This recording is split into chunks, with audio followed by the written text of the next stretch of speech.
gentlemen, wrestling has more than one royal family.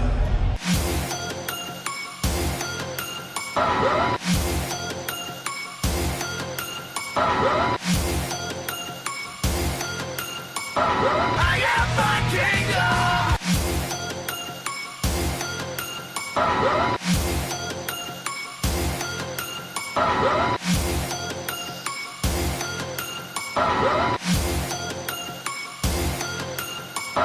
I am my kingdom!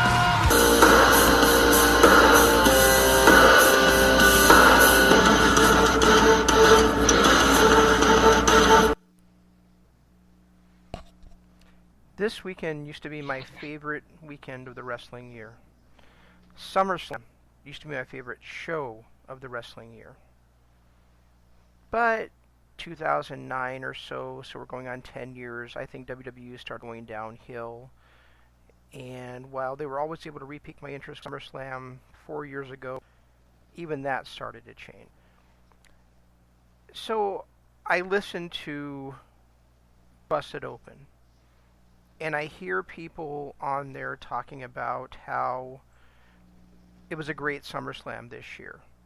And SummerSlam rekindled their interest in the WWE product, or how they were a lapsed fan, but they thought they'd give SummerSlam a try, and SummerSlam recharged interest in the WWE product. And I'm happy for them. I am. How could I not be? It'd be hypocritical for me not to be. SummerSlam's always been a great show. It's always been, to me, the best show of the year. And I was in that web for 30 years. So I am ecstatic for the people that enjoyed that show. But I ain't gonna watch it. Because, like I said, over the last 10 years, that organization's been going steadily downhill. And there's been a peak here and a peak there. And I finally got to the point where it wasn't enough for me. It's ironic that WWE, creating the WWE Network, has made it so that people can follow other products and love other pro wrestling that's out there. The thing is that I think that most WWE fans still follow WWE because of nostalgia, because they're afraid that they'll miss something, because as much as there's a bunch of crap on their weekly shows, they know they can see greatness every now and then. Here's the thing, though. It's fool's gold. I didn't stop following WWE because they can't put on great matches.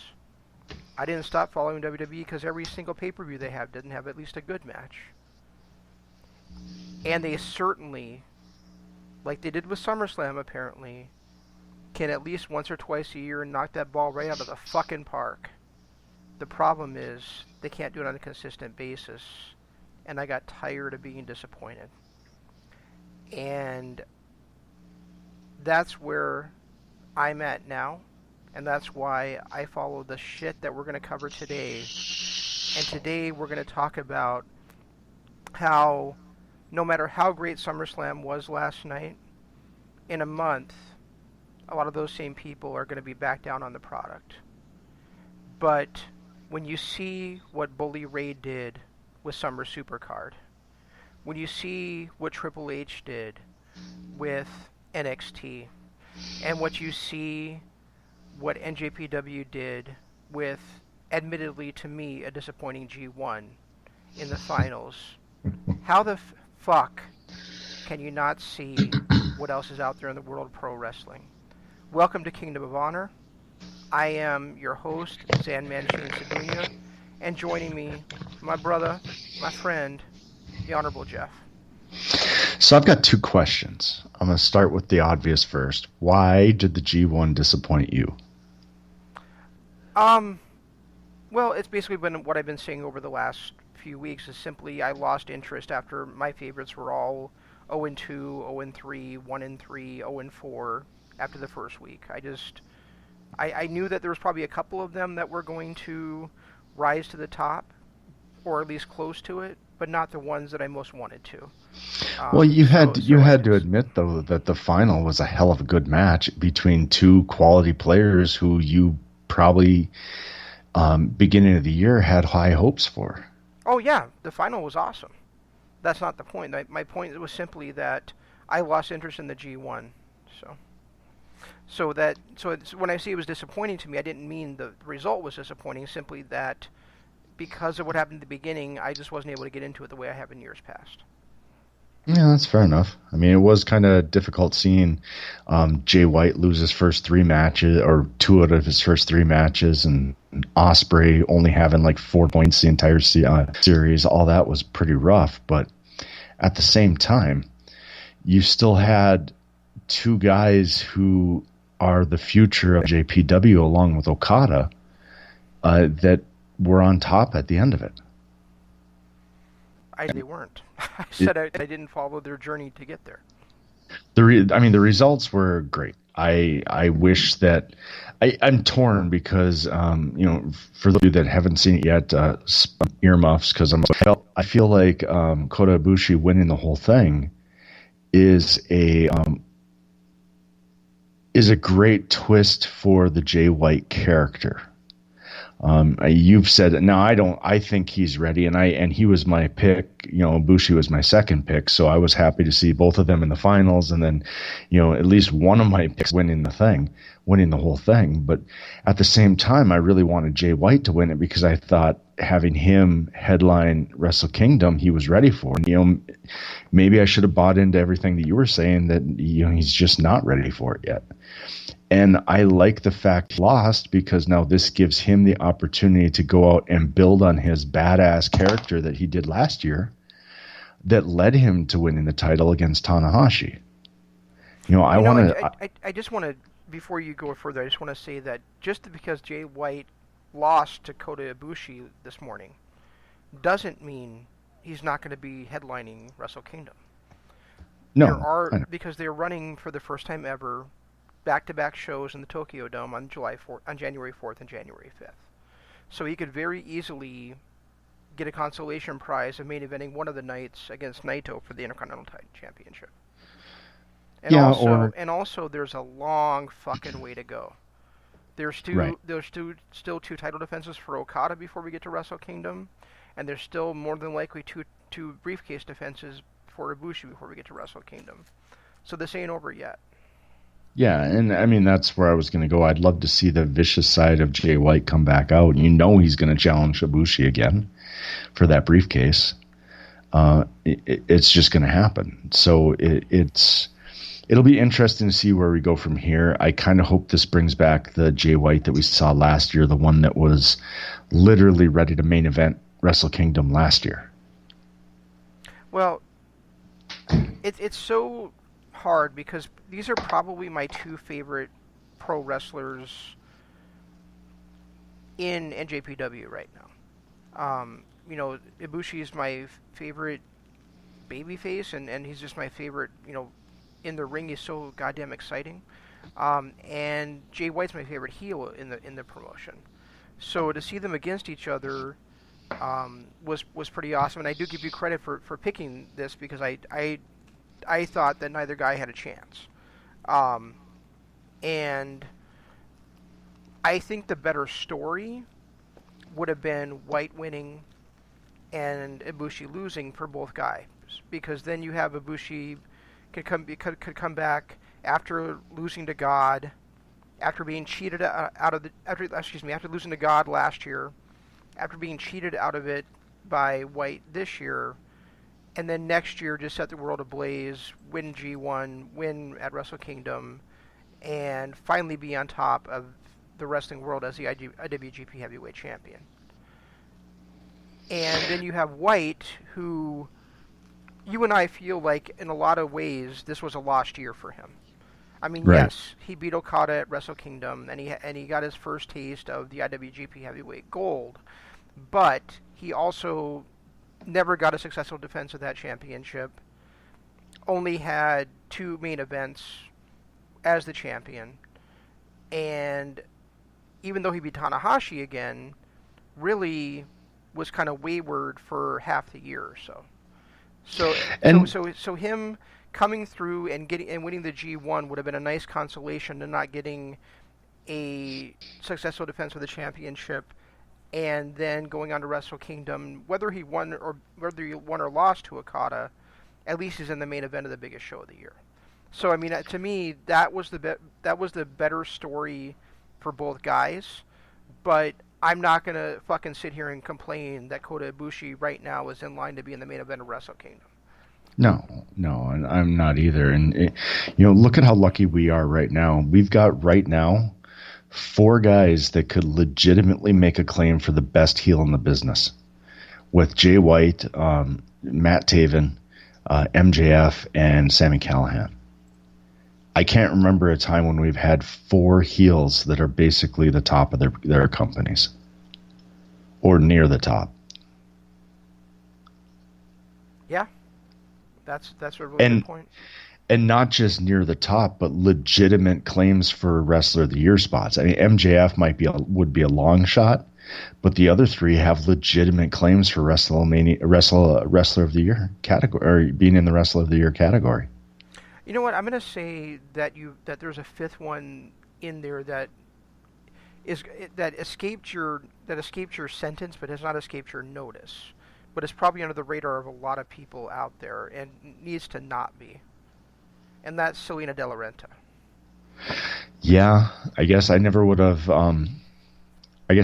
Put her in that category because I'm looking at more in-ring performance as well. Yeah, but yeah, I mean, Selena De La Renta, that I don't know that there's a better heel right now overall. Definitely when you look at heel managers and things like that. Right. I mean, to me, while she's a different type of character and certainly a more business savvy oriented character than he ever was. To me, you have to put her in the same category as you would have Bobby Heenan back in the 80s. It was never really Paul Orndorff or Big John Studd or Hercules Hernandez that were the biggest thorn to Hulk Hogan, or King Kong Bundy even. It was Bobby Heenan. Right. Bobby Heenan was the leader of that stable, and he was the leader of the heels. And I think you have to put Selena De La Renta in that same category at this time. I do. I just don't. I don't think she has even the slightest sliver of. I'll show her talent, a sliver of something. Of talent in her stable that Bobby Heenan had. I mean, I would take Hercules Hernandez and King Kong Bundy over what she has right now any day. And then that, yeah, that's outside, that's probably fair. I mean, she has La Parka, but La Parka's seen his better days past him. I mean, El Hijo is good, but I wouldn't say that he's top dog. Ricky Hernandez is a joke, and now Damien 666 or say. Yeah, that is now with them too. I mean, she doesn't have any, now that Low Key is gone, she doesn't really have any top flight wrestlers in her stable. Where Bobby Heenan, he always had that guy who was chasing the gold, whether it was Bundy or Orndorff or Andre the Giant or the tag teams when he had the Brainbusters and the Islanders. He always had that championship aspiration, even though, there was a long running joke about him, how he never had gold in his stable. He always had that guy that was near the top, that was battling, that was in contention for a title. And I don't believe, even though LA Park is holds that title shot, I just don't look at anybody in her stable as a title contender anymore. And that's fair, but that doesn't change the fact that she's a great heel. No. I'm just looking at the fact that it's hard to put her. I mean, as far as a heel manager goes, yeah, she's very good. She's great. She's definitely better than a lot we've seen before. But I don't know that I could put her in Bobby Heenan's territory yet. Okay. That's just me. The other thing, I was in no way saying that she, career-wise, is Bobby Heenan. I'm just saying that in the same way that Bobby Heenan was the top heel in the WWE, she's right now really the top heel in Yeah, that in MLW, unless you count Contra, Contra as just being one heel. which I don't know that there's a better stable right now than Contra, and that's that includes Bullet Club. Bullet Club last year, yeah, after their break from the Elite and everything, yeah, they went on a tear, kind of like Contra's doing now. But now they're just kind of a faction. They're not even really together, except for 6-man tag matches. Yeah, I would say Contra. Well, you've got Contra, you have OVE, and then OVE, and then you have. I guess OVE. And then you have Undisputed Era. And the Kingdom. Yeah, you have Undisputed Era. And the Kingdom. The Kingdom are getting better, but I wouldn't put them in that same category as those other three stables. I think I would, just because they've got the champ at the top, and Vinny and TK have come so far just in the last year. In the 8 months of 2019, they are light years ahead of where they were when it started. They're better, but again, I still wouldn't put them in that same category. Fair enough. I for some reason I've never really looked at OVE as a stable. Why is that? I don't know. Mainly probably because OVE was a tag team before Sammy joined them. And in the beginning it was always OVE and Sammy Callahan. It was never just OVE in general. So now when there's 4 of them, it's hard for me to look at them and go, "Oh, that's a stable."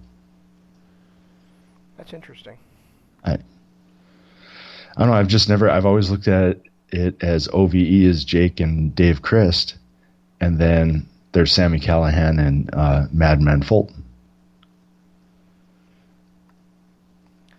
Well, I mean, that's certainly true. However, Sammy's kind of like the voice of the stable, and Madman's kind of the enforcer of the stable. So, I mean, it's definitely a stable. Yeah, I mean, there is that. And now you got the true stable where you've got, well, I guess I wouldn't really say they're a tag team anymore, with Jake being the golden draw now. But they had the enforcer, they had the heavyweight title contender, and they had the tag team. So, they had all the makings for a stable. Yeah, it'd be interesting to see what happens with Dave now that Jake is the NXT champion. Maybe he and Fulton become a tag team. Maybe it wouldn't be a bad thing. So the other thing that you said that kind of sparked my interest was you said SummerSlam. People are talking about how SummerSlam hit a grand slam. I'm trying to figure out how. How are people thinking that? I mean, yeah, the main event, I guess, was spectacular. I haven't watched it yet, but seriously, how many more times do we need to see Brock Lesnar in a main event? And secondly, when has Seth Rollins ever given Brock a real run? Every time even when he beat him at WrestleMania, he got his ass kicked and then got in a lucky shot, followed by 3 curb stomps. Well, apparently from what I've heard and what I've read, Brock versus Seth was the match that I think we hoped we would see at WrestleMania. Like, just an absolutely outstanding, life-altering match. Maybe I'll have to watch it, but I just, after their last 2 debacles, the one they had a couple years ago when The Undertaker interrupted them, and then this year at WrestleMania, I have no interest in seeing it, because I just don't believe that Seth is this beast slayer like he claims to be. Well, here's my thing with it is that I could watch it, and I could probably be convinced to watch it, but there's no follow-up to it for me, because it's not like it's going to turn me into a WWE fan again. I mean, AJ and Ricochet, that's going to be great. It's just because it's AJ and Ricochet. The women's matches, I just didn't really have much of an interest in either one of them. I think AJ and Ricochet would have been a match I would have been super interested if it wasn't happening in WWE. Yeah, or even like 5 years ago, when Ricochet was that upstart and AJ was at the top of his game. Right. Now it's AJ's towards the tail end of his career. It's held under WWE style booking, so it's everything is held back. It's just I don't know. I just didn't have interest in it. And one thing I did notice, was there even a tag team title match on that show last night? Were the Revival on there at all? I don't think either of the tag titles was on the line, but I could be mistaken. Was there even a tag team match? Again, I don't think so. I don't remember seeing the results for one. And here again, how far down did these tag teams need to go before they finally just realized that tag team wrestling is not the way the WWE runs business and let these guys go? I mean, the Revival is the tag team champions. They haven't been on a major pay-per-view yet this year.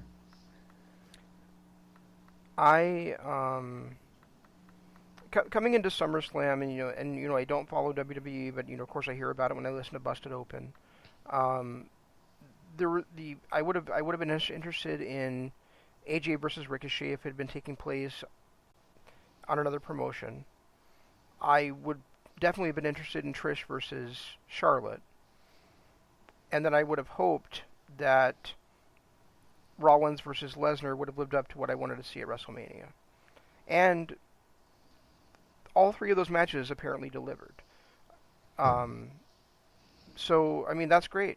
It's great, again, for WWE fans, but it's not something that I'm going to watch. And if I do watch those three matches, it's not something that's going to make me want to continue watching, and I'm not going to see the follow-up, so really, what's the point? Right. I'm perfectly content to have left and let WWE become to have left and become the life of the party that WWE is if they go on this major run and are this amazing promotion that people want to watch again. I just don't see it happening. And, I guess I can't either. And I will say one more thing about the AJ versus Ricochet match. Apparently, AJ caught the 6:30 into the Styles Clash in a movie you have to see to believe. So. Oh, okay. So kind of like the arcade RKO that Randy Orton delivered on Seth Rollins at WrestleMania a few years ago. Yeah. One of those type. Okay, maybe I will make time to watch the match. I just don't know when. I've got a handful of AJ Styles matches I want to go back and watch, but I just don't know when or if I'm ever going to have the time. I'm sure I'll figure it out someday. But maybe when we decide to do his legacy show on our Patreon channel, maybe then I will take a look at all those AJ matches. I don't know, but it just I have no interest in a 7-hour show, and anybody that says a 7-hour show is what got them back into WWE wrestling, they're insane. They're just they're brainwashed and tired. They watched too much WWE yesterday and they got brainwashed somehow. Well, I've never been someone who would sit here and just criticize a show because it's too long. So, and I'm sure that I'm going to be sitting in for 5 or 6 hours at All Out when I go there in 3 weeks. But my issue is it's 7 hours on top of watching, probably 7 hours to stay caught up on all the angles that were going into the show between Raw, SmackDown, NXT, and the Cruiserweight show, whatever the hell that's called, 205 Live. So right. I mean, you have 7 hours plus the NXT UK, so you really have 8 hours of WWE program every week to follow on top of their pay-per-views. It's just too much. So. Yeah, it really is. That's why I wish they'd go back. If they were they've got the rosters to do it. Why not just do separate extensions? Have Raw, let them have their own pay-per-view. Have SmackDown, let them alternate pay-per-views. 1 month it's Raw, 1 month it's SmackDown. Just let them do like they did in 2002. Not like they were doing in 2014 when they were trying to each have their own pay-per-view every month.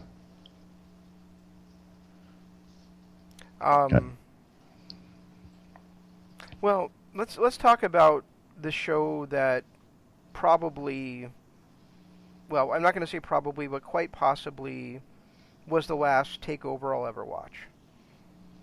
Because chances are it's the last takeover before they go full WWE style and are no longer something that piques my interest. Yeah, I guess we could do that. Before we do, I want to hear your thoughts on Shibata back in the ring. Well, I didn't see what happened, but I mean, if he was stomping away on Kenta like you told me, and he got the shit kicked out of him like Bullet Club like you told me, then clearly he's cleared for some kind of physicality. Right. And if he's cleared for some kind of physicality, and we're building to Kenta versus Shibata at Wrestle Kingdom, I have 4 words for you. Oh my fucking god. So, I would love to see Shibata back in the ring if he's healthy. Those are the 3 key words, because it was exactly the same thing I felt about Daniel Bryan. The difference is I felt like Daniel Bryan was healthy, and WWE just wouldn't let him wrestle. Partly because they didn't want him outshining the guys they wanted to push, and partly because they were so headstrong that their doctor was the one that was right, and not all the other specialists that he was pulling in. The difference between, and also the fact that Shibata to me is Shibata. So,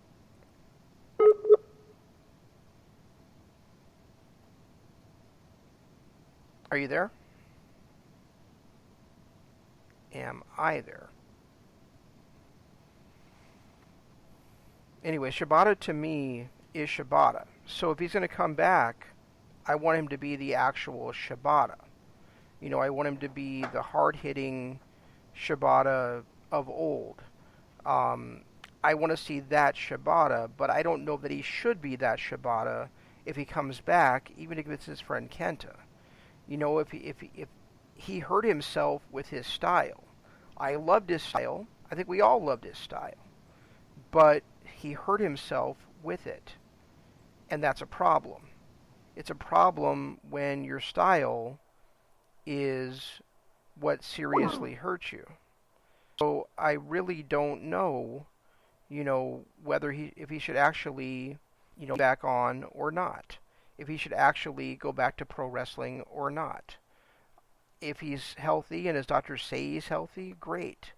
But can he be Shibata without that hard-hitting style, without the headbutts? I mean, clearly he can still hit hard with his feet, with his hands. Can he resist doing the stuff that put him out of wrestling? That's my thing. I got that now as I speak.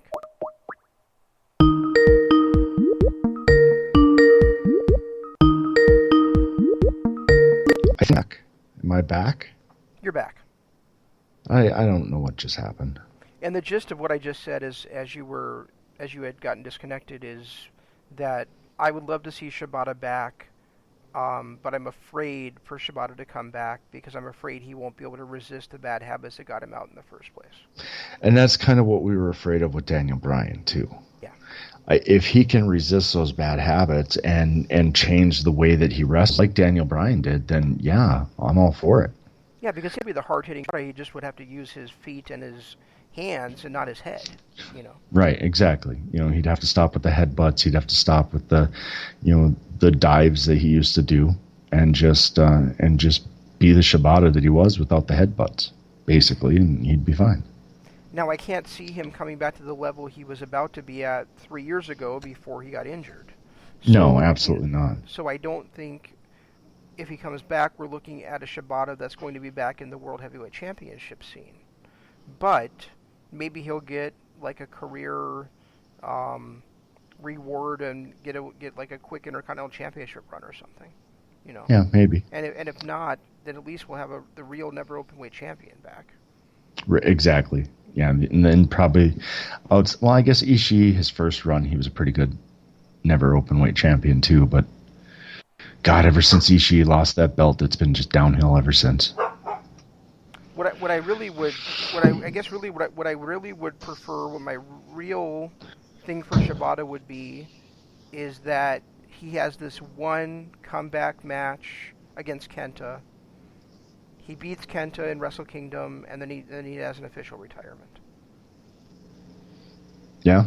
Because it would give us that. It would give us, it would give him the opportunity to say goodbye. It would give us that one more Shibata match to see, and then he can fade off into the sunset. And I wouldn't even mind seeing his match if he is coming back. It's a big if, but with the way he was attacking Kenta, because I saw the clip on Twitter, I unfortunately didn't see that match. I saw that the only one I had time to watch was Jay White versus Ibushi. Yeah. But and then I saw the clips of him attacking Kenta on Twitter, and he delivered his dropkick, his corner dropkick. With as much steam as he'd always done it. So, that's the way he's going to land on his back. That's going to affect his neck. So if he's doing that, he's more than likely ready to go. Yeah, I agree. It's just him taking shots to the head that I would be leery about. Well, hopefully that doesn't happen. Were you just being a DJ or what? No, I was drinking out of these circle bottles. They sound like hamster bottles. I've never been closer to hamster testicles to hear what they sound like. Yeah, they're interesting. They're good, but they're interesting. I drink a lot more water now. Okay. But on to NXT TakeOver. So let's start at the top. You and I have gone back and forth over the Johnny Gargano, I almost said Michael Cole, Adam Cole feud. Gargano versus Michael Cole would be fucking funny to watch. But Johnny Gargano versus Adam Cole, I've gone back and forth on it. I felt their matches have been good. You felt like their matches have been sensational, and one of them is even up there for your, not necessarily your match of the year, but definitely in the running for your match of the year. Maybe both of them are, actually, now that I think about it. What did you feel about the main event of TakeOver? I was disappointed. This was a 2 out of 3 falls match. I thought it was supposed to be a 3 stages of hell match. Are they just not using that term anymore because they're PG? But I thought they were back to TV 14. I think they just aren't using the term. It was the same concept. Right, it was a wrestling match followed by a street fight followed by a cage match. Yeah. But it was weird that it was never called 3 Stages of Hell. It was constantly... But then again, it did have a different stipulation where the 3 Stages of Hell matches, all 3 of those matches were happening. Where in this, it was a 2 out of 3 falls match. If Cole had won the first 2 falls, they never would have gotten in the cage. I think one of the reasons why they didn't call it 3 Stages of Hell is because the point was that they've already had a 2 out of 3 falls match, but now they're going to have a 2 out of 3 falls match with a twist. Okay. I don't know. I was disappointed in it, honestly. Where we talked about in the first 2 out of 3 falls match where Gargano did he took that quick pinfall on the last shot. Here, I felt like him giving up the first fall was stupid. It didn't really help him in any way. It was, yeah, okay, great. He hit him with the chair, got disqualified, and then he wore him out with the chair for a little while. But in the long run, did that really help him in the second fall? No. So I felt like that was a poor decision. I felt like the third match, there was a lot of things that they did that just really were for a show that didn't make any sense. Like, okay, Gargano gets the barbed wire, so why does Cole run up the side of the cage on the other side? That didn't make any sense. Why didn't he just confront him with the barbed wire? Instead, he confronted him with the barbed wire on the top of the cage so they could have that really flashy-looking finish. It just didn't make sense to me. None of it. A lot of the stuff that happened, a lot of the finishes didn't make sense. Well, here's the other thing with that. Would you rather have a piece of barbed wire to hit somebody with or a goddamn sledgehammer? Exactly. He'd already hit Cole with a sledgehammer once. Why not just continue the attack with that? I mean, obviously because it's a television show and you're not going to murder somebody, but really, you're going to choose not only a weapon that you have to climb up there, give your opponent time while you cut it open, but also you have every chance to cut yourself open as just as much as you're cutting your opponent open with it. It didn't make any sense. I mean, it would have made some sense if he had grabbed one of those kendo sticks that were up there and wrapped the kendo stick in the barbed wire. Yes. That would have made some sense, but the fact that he climbed down with just this piece of barbed wire, then climbed up the other side with just this piece of barbed wire, and the whole reasoning for the ending of the match was because he was trying to rub that barbed wire across Adam Cole's face, it made no sense. I mean, you hit the guy with a sledgehammer. You hit him with a chair. What makes you think that that's going to be the final blow, rubbing a piece of barbed wire across his face?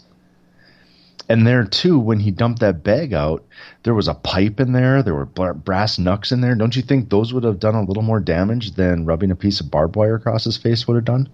Yes, I do. It just, as much as I liked those first two matches that Gargano and Cole had, this one was the complete opposite. I did not like this match at all. It had some fun moments in the beginning, but even, one of my biggest parts of that second match they had was that the two knew each other so well that they were countering each other constantly. In this one, they were playing it up too much that they knew each other so well, but they weren't actually psychologically countering each other. They were just going for the same move at the same time. Outside of that little bit in the beginning when Cole went for the Panama Sunset and Cole and Gargano backed away from it, there was really I know this guy so well that I'm able to counter his moves like there was in that second match. That second match they had at Takeover 25 was brilliantly done because it did play up the fact that they knew each other so well and they knew their psychology and they made a whole game of chess out of the fact that they knew each other. This one was just badly placed kicks and I don't know. There was not much to like about it. You mentioned the Panama Sunrise, and to me, even worse than in their second match, Cole just kept going to it over and over and over again. And not only does it not make sense because he's never actually fucking won a match with it, but in a real fight, would you keep going to a move that your opponent keeps getting out of the way of? I mean, right. Would you keep putting yourself in that situation? And, it actually cost him the second fall. And then finally, like the seventh time he went for it, he hit it inside the cage. And then he climbs to the ladder about the same height as the turnbuckle and does it again. What was the point of doing it from the ladder? It made no difference. Well, a move like that, there was no point even getting extra height, even if he'd gone to the top of the ladder to hit it. It doesn't do any good when your opponent is in the exact same spot. Now, the one that Gargano hit, the Avalanche Canadian Destroyer, that one made sense because he was falling farther onto his head. And just by Cole going up a little bit further on the ladder, it made absolutely no sense because there was no extra damage to Gargano. He was still going to have the exact same fall on the head that he would have had normally. Right. If Gargano had been where Cole was on the ladder, then Cole had been flipping over the top of the ladder to do it. That would have been right. That would have made sense. Like that one that Gargano pulled on him off the turnbuckle, off the second rope. Right. That one looked more devastating than any of the ones that Cole did.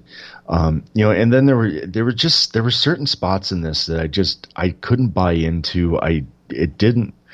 And I'm sorry, Mauro Ranallo, I love you on commentary, but calm the fuck down. Seriously, you're talking about a sledgehammer. I will never understand why WWE expects us to forget history. it seems like every time something happens, regardless of how many times we saw Triple H hit somebody with a sledgehammer, we're supposed to believe that one hit with a sledgehammer is going to murder Cole. It's like, dude, calm down just a little bit. Bring it in a little bit. To steal a line from Letterkenny, you want to take that down about 35%? It's just, I don't know. I was listening to his commentary, and the whole time I'm just getting more and more frustrated because he's screaming that that's the hardest thing he's ever seen. It's like, I can go on your network right now and pull up 45 matches that have Triple H hitting somebody with a sledgehammer in it, in much more grueling fashion than what Cole hit or what Gargano hit Cole with.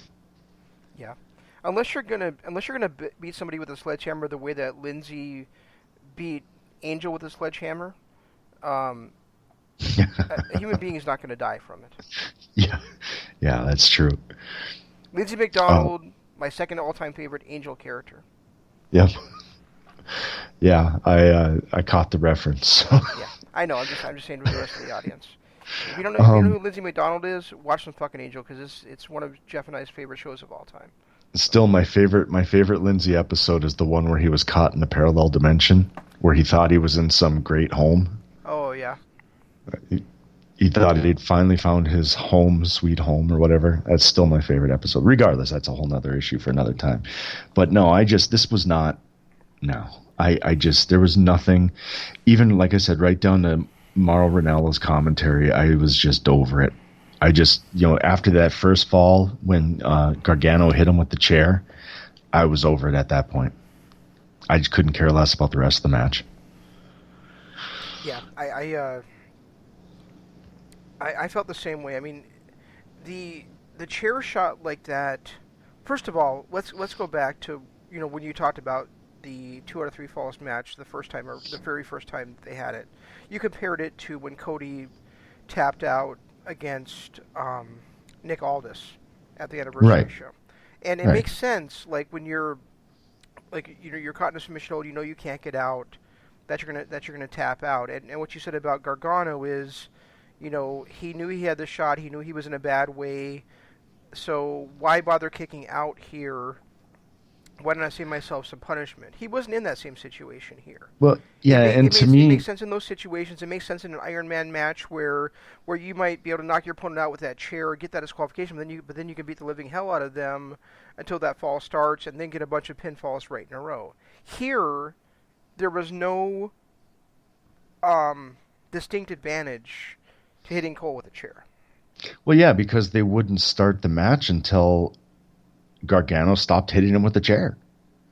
It wasn't like it was he hit him with a chair and all of a sudden second fall starts, you go for the pin like it used to be. I don't know, maybe I'm wrong, but I seem to remember 2 out of 3 fall matches with there not being a break in between falls. Yeah, I do. I remember watching Randy Savage go for pin attempt after pin attempt immediately after getting a pin attempt, after getting a fall. And now there's that actual break where they have to settle everybody down and get them, it would have made sense had he hit him with the chair, worn him out with the chair, and gotten a cover right there. That would have made sense. But to let him sit and recover like that was, now I will say him throwing the chair over the top rope onto Cole was kind of a brutal looking hit, but it negated everything he did to lose that first fall when he sat there in the chair and let Cole recover. Yeah, I shouldn't have said he didn't give him any distinct advantage, because he was still in the spot where he had a weapon and Cole didn't. But Cole could easily just roll out of the way like he did.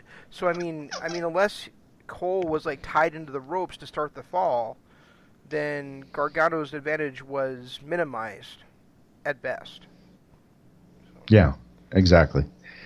And this whole NXT... the crazy thing is that it wasn't Gargano in this match for once that disappointed me. It was Cole. So. Yeah, Cole did have a lot of missteps, and their timing didn't seem to be as on as it was in the other 2 matches. There were a few moments where it looked like Gargano was waiting for Cole to do something. It just looked like Cole had an off night, to be honest with you. But this whole pay-per-view it was kind of an up and down. Like the first match was great, the second match was that third match and fourth match were really, really strong, and then this one was a real disappointment. Yeah, I've seen people saying that the Io Shirai versus Candice LeRae match was better than the NXT Women's Championship match. I'm like, what fucking show were you watching? Not a chance in hell. I mean, yeah, it was a great character performance by Shirai, but look at the sell job by both Baszler and Yim in that match. Look at the way that Yim was frustrating the Queen of Spades at every turn in a way that the Queen of Spades frustrates everybody else. Look at the way that Baszler at the end of the match couldn't use her arm to get her finisher on, so choked her out with her legs instead, and proved what she's called all the time, the submission magician. I mean, right. I don't see how anybody could watch that card and say that or actually watch either of the shows that we watched on Friday night or Saturday night and say that Baszler versus Yim wasn't not only the best women's match on the card, but on those two nights, but one of the best matches period on those nights.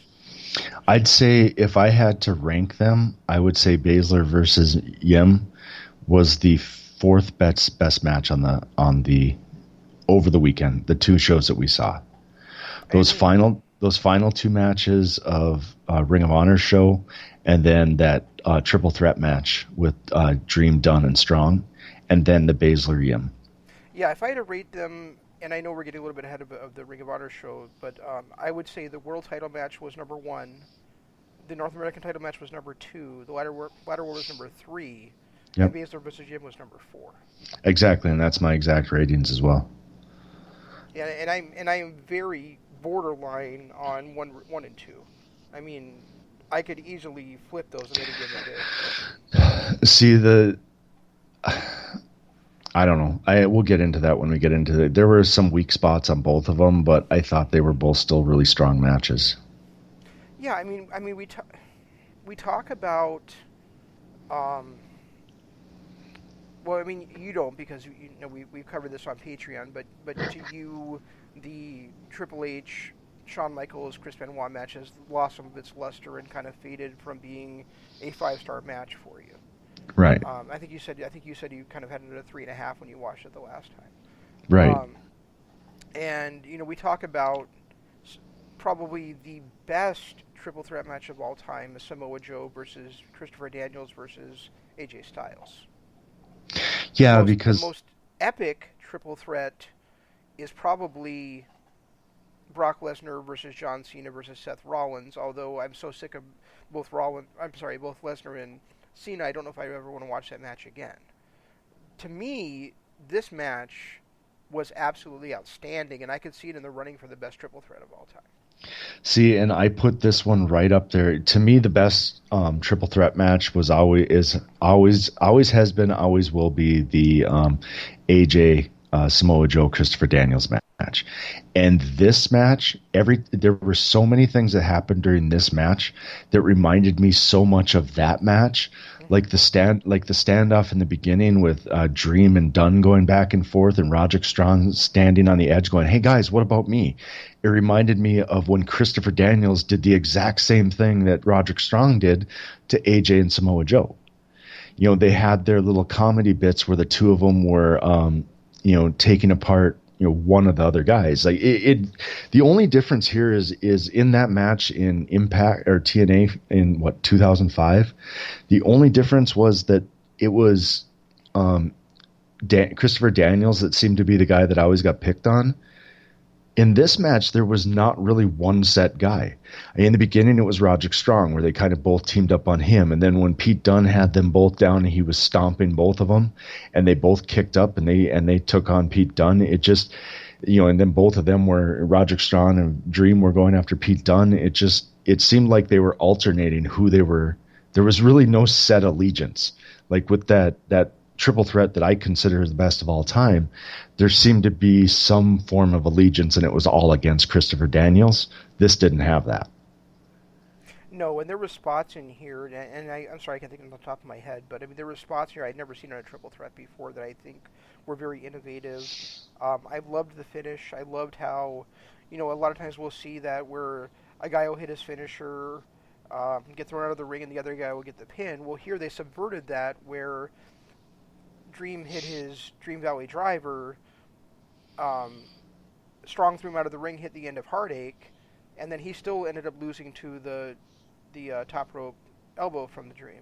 So our Strong didn't, but Strong got knocked out of the way by it, and Dunn got pinned in the middle of the ring by Dream, and I realize that WWE / NXT / Triple H / Shawn Michaels, who's ever booking and producing Dream, does a lot to make us feel this way, but I really do honestly feel like if there's anybody in pro wrestling right now that is the same type of performer that Randy Savage was, it really is Velveteen Dream.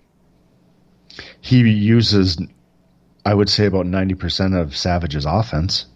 I know, but I just mean his attitude. I mean his his swagger, his the way that his swagger, yep. His poise. I mean, Savage acted like a maniac, but he had incredible poise when he was actually in the ring.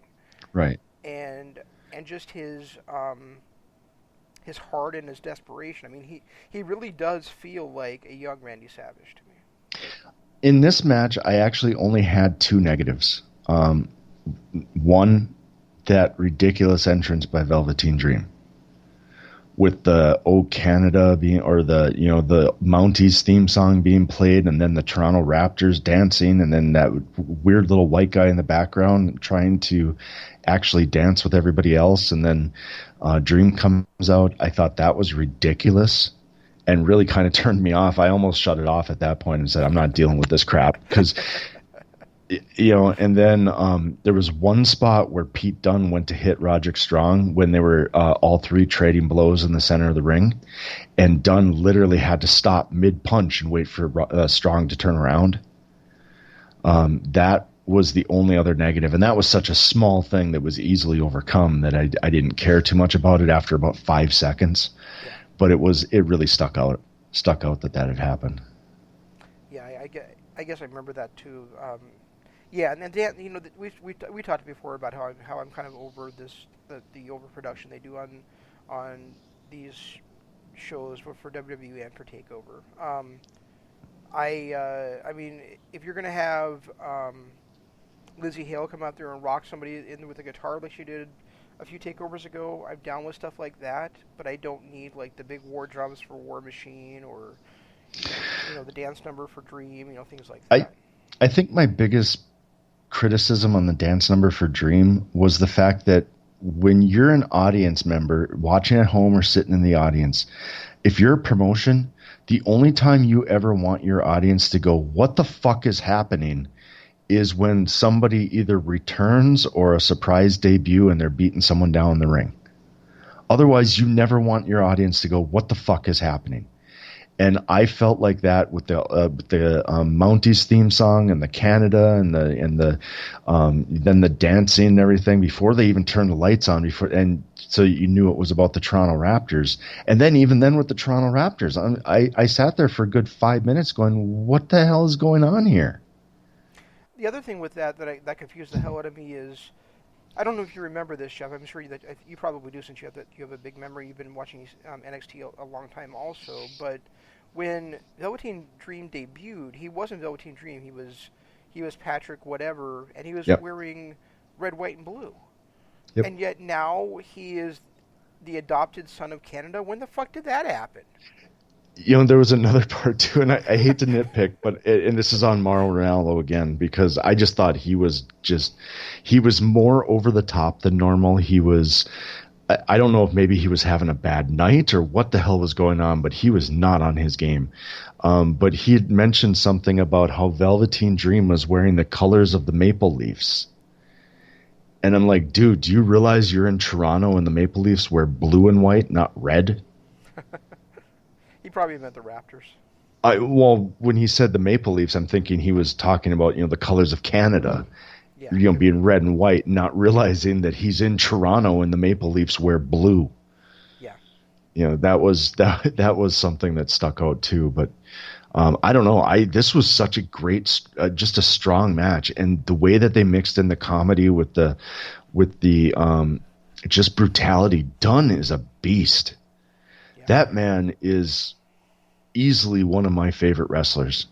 He's amazing inside that ring. Yeah, I don't know if you saw, but yesterday I was tweeting with Ryan, who's our super fan, and I said I'm 99% sure that Jeff and I will have the same favorite match coming out of Takeover, and I'm glad that I was right. That this one, it was really something special. It really was, and like I said, Dunn is just he's a beast. If anybody listening gets a chance to watch anything Pete Dunne has done over the last 3 years, do it. Just absolutely do it. I remember him having that match against Ricochet that even though it ended in no contest on NXT TV, was still was still a 5-star match in my book. His performance in War Games last year was amazing. This match was amazing. His match against was Joe Coffey at the beginning of the year was amazing. It's every time I see Pete Dunne, I see him get better and better and better to the point where I think he is ahead of Jay White on the improvement scale for this year. Interesting. And he was already great, but he still every time he hits the ring, he's better than he was the last time. And this with the double finger snap, and that, like you said, there were so many things I've never seen before. Like when he had both Dream and Strong down, he's stomping on both of them, alternating stomps. That's just innovative stuff that I've never seen before, and it all comes from Pete Dunne. Every time I'm watching NXT TV and I go, holy shit, I've never seen that before, I look up and it's Pete Dunne doing it. Speaking of people that have improved, I texted you during Takeover on Saturday night and said, I don't know exactly what I'm going to try to quote myself exactly, but I may miss a word here or there, but I said, Shayna Baszler continues to mesmerize me. And your response is, she's good. And my response was, dude, she was good a year ago. She's phenomenal now. Yeah, After seeing her performance on Saturday night, do you agree with that statement? Oh, absolutely. Her performance on Saturday night was light years ahead of her performance against Io Shirai at NXT 25, Takeover 25. And maybe it was the fact that Yim was just somebody she has great chemistry with, but she was on point with everything she did. And it was fun too, because it actually felt like Mia Yim was a serious competitor. Like she could actually beat Shayna Baszler. And even when Kairi Sane beat her and held the title for that little bit, I never really bought into Kairi Sane being able to beat Shayna Baszler. Mia Yim I bought into. Yeah, and I don't know if you realize this, but other than I think one title defense, Shayna Baszler has been the NXT Women's Champion for about a year and a half now. Yep. It's incredible. Yeah, and she's total time holding the belt. She's closing in on Pete Dunne. Yeah, and how about Walters? People looked at Mia Yim and were like, "Well, if she doesn't do it, who's going to do it?" I sit here and go, "I don't care. I just want to keep seeing her in these matches, and especially if NXT becomes that third big brand for WWE, she's never going to have to get promoted to the main roster. So we just keep seeing her over and over in these outstanding matches." If Shayna continues to work like she did against Mia Yim and Io Shirai, and she made Bianca look good, and I hate Bianca Belair, but she made Bianca look good. If she continues to perform like she has this last year, I want her to stay the champion forever. Yeah. One thing that I do want to point out, and it struck me on here more so than Ring of Honor, I think because Ring of Honor didn't make a big deal out of it, but are we ever going to get to a point? I mean, this women's revolution now started with Paige. I mean, you could say, yeah, it started with Lita and Trish, but not really because they really digressed. But it really, really got its start with Paige when Paige made the main roster. So we're going back, what, about 5, almost 6 years now? Yeah, Since wasn't it the day after? Yeah, it was the day after WrestleMania WrestleMania 30, right? in 2015. So 2014. 2004, yeah, 2014. So we're closing in on we're at 5.5 months or so. 5.5 years. I'm sorry. So we're now 5.5 years into this women's revolution. We've seen women wrestle pay-per-views. We've seen women wrestle, not only wrestle, but put on goddamn great matches against men with Tessa Blanchard. We've seen multiple women have different storylines going on at the same time, and not all being based around the championship belt. We've seen this women's revolution to the point where I think it's time to stop making a big deal about it. Just treat them like the wrestlers that they are, and the great professionals that they are, and the great talent that they are. When Beth Phoenix said that, oh, what a great thing for women's wrestling that there's 2 matches on this NXT. Why? Why is that a great thing? They deserve it. They go out there and work their ass off just like everybody else. Can we stop with the stigmatism? We don't differentiate anymore between cruiserweights and heavyweights for the most part. Japan does, but for the most part, they don't do that anymore. So why do we have to do it with the women too? Are we ever going to get to a point where we can just accept that women's wrestling is as worth it as men's wrestling is, and let's just drop all the labels and just go with it? No. God, I wish we would. I've heard that argument, from, I hear people like, for instance, Dave LaGreca on Busted Open, and even Bully Ray go on there and say, Charlotte isn't just one of the best women's wrestlers in the promotion, and LaGreca will even tell you, she is the best wrestler in the promotion. But I'm still personally not ready to go that far. While I disagree with Dave LaGreca, I still think there's certain talent in WWE that's ahead of both Charlotte and Becky. And I think the same thing in Impact. I think there's some people that are ahead of Tessa still. I'm not going to say that they're the best wrestlers in their company, but I just think personally it's time to let it go and just let them be wrestlers. It's one thing to say that's the Cruiserweight Championship, that's the Women's Championship, that's the Heavyweight Championship. That's fine. But stop classifying the wrestlers. Let them be wrestlers.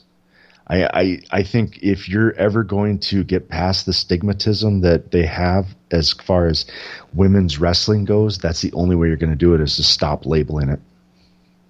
Well, I think you're maybe a little bit early on that. I mean, it's only been, yes, you talk about Paige, and if we go by our timeline, it's been, 5.5 years. But that's not what that's not the timeline WWE is going by. I'd even argue that where they're at right now, they could have gotten to in 2007, 2008, when you had people like Victoria, Molly Holly, Mickie James, Gail Kim, Trish, Lita, all on the same card. Jazz was there with them. I mean, they had an incredible women's division back then. Mm-hmm. And they just let it slip away from them. So while they're certainly making every effort right now, especially in the wake of the Me Too movement and all of that stuff, and the women's power, and whatever you want to call it, to emphasize women's professional wrestling right now, until it's been going on for another 5 or 10 years, I'm not going to be convinced that they're not going to let it slip away like they did before. Yeah, I guess that's true. I mean, how many times did we... but, that might be true for WWE, but I can't see other organizations doing that. Well, no. I mean, Impact has had a fantastic women's division for years. Yeah, their knockout division has been... Well, and their centerpiece were Gail Kim and Mickie James. So you had, two phenomenal wrestlers that were they were the staple of that division for a decade. Starting back in 2005 is really when the knockout division started being great wrestlers, and TNA or Impact has never given up on that. They've never lost sight of having great female wrestling. No, they just don't get the credit for it the way the WWE does, because WWE is they're the elephant in the room. And the same thing with Ring of Honor. I mean, Ring of Honor this last 3 or 4 years has had some great female wrestlers. And I mean, they're kind of a little more progressive about it. I guess both those companies are, where they're not referring to it as a huge ass deal whenever a woman's wrestling, whatever. It's not that, oh, this is the first time they've ever done this, first time they've ever done that. Right. They just let it roll. They just go with what is happening. They did, and that was my criticism a little bit at the end of the latest Impact that we watched last week, where Don Callis in the commentary and then Tommy Dreamer at the end of it came out, and it almost kind of took away from just the fact that this was a great wrestling match, when they kept pointing out that it's a woman, it's a woman, it's a woman. Yeah, well, Well, yeah, I mean, I get it, but at the same point, we've gotten to a point where we don't go, oh, it's a cruiserweight, it's a cruiserweight, it's a cruiserweight, like we did 15, 20 years ago. Outside of WWE, yes, I agree. Well, I mean, New Japan still does, WWE for the most part still does. I mean, Buddy Murphy was dominating 205 Live. Right. And what's the guy's name? Was dominating NXT as their world champion. You don't see either of those guys getting very high on the card. No. Andrade, that's his name. Mustafa Ali's another one. Yeah. You don't see him. I mean, he gets flash in the pan here and there, but then all of a sudden he's back to where he was. Yeah, and you and I, as much as you and I can rally against it and speak against it, the fact is that the wrestling world, as the public perceives it, is going to go the way WWE goes. So until WWE is putting guys not named Daniel Bryan that are cruiserweights as their world champion, or at least in the main event, then I don't think you're going to see, people considering cruiserweights not being cruiserweights. Aren't they kind of doing it now with Kofi, though? Kofi's not a cruiserweight. Isn't he? I thought he was in that 212 range. Yeah, but what's the name of the show that the cruiserweights are on? 205 Live. So guess what the weight limit is? So, when did it change to 205? Wasn't the big deal about Matt Hardy version 1 was that he had to get to 212 pounds to win the cruiserweight belt? Oh, it was 220, wasn't it? I don't remember, but it was still some of the funniest shit ever watching him wear those wetsuits. Yeah, I agree. I don't know when it went to 205. I suppose it went to 205 when they did the Cruiserweight Classic. Well, 205 is what MLW considers middleweights. So and that's why Tom Lawler was considered a heavyweight, because he was 206 pounds. Correct. Okay, so anything else you want to say about TakeOver? Not really. I could have done without. I mean, I did like the character performance by Io Shirai. I thought Candice LeRae is too talented to not be higher up on the card than she is, to not be in a meaningful storyline and things. She's just an amazing talent. I think she needed something like this because I think there's still a lot of NXT fans that still see her as, and it's not their fault, it's WWE's fault, see her more as Johnny Gargano's wife than Candice LeRae, the wrestler. So I think she needed a performance like this to get past that before she gets further up the card. The funny thing is you know how much I love Johnny Gargano and think he's just one of the best wrestlers on the planet. I actually think Candice LeRae tells better stories in the ring than Johnny does. I think if Johnny wrestled the way he did Saturday night more, rather than wrestling as the unstoppable hero more, I could get more behind your idea of him being one of the best wrestlers on the planet. Well, I mean, this is. I still think. I don't know. I don't know. I think Candice LeRae is immensely talented, and she needs a big time push here soon. I'm also Yeah, very impressed. I would be down with her being the one to take the title off of Baszler because somebody's going to do it at some point. Right. You know? And a great feud between those two. And really, that could easily have led to that from what happened between Shirai and Baszler, but they went the opposite way. You were right at the last takeover, by the way, that I should have trusted the direction they were going when I hated that turn by Shirai on Baszler, because they sure followed it up. Excuse me. Yeah, they did. Yeah, they definitely did. And Street Profits, I'm starting to really enjoy. They're a lot more talented than I gave them credit for a while back. But do they have to have a fucking Sandman entrance? Yeah, that's what I was just about to say. It's like, drop the red Solo Cup, drop the dancing with the crowd. Do we need to spend 20 minutes going through the crowd, greeting everybody? Just get in the damn ring and do your job.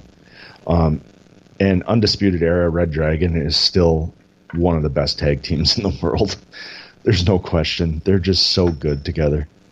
That was a really fun tag match, mostly because, I shouldn't say mostly because, but partly because they kind of subverted what we expect from a tag match these days in NXT.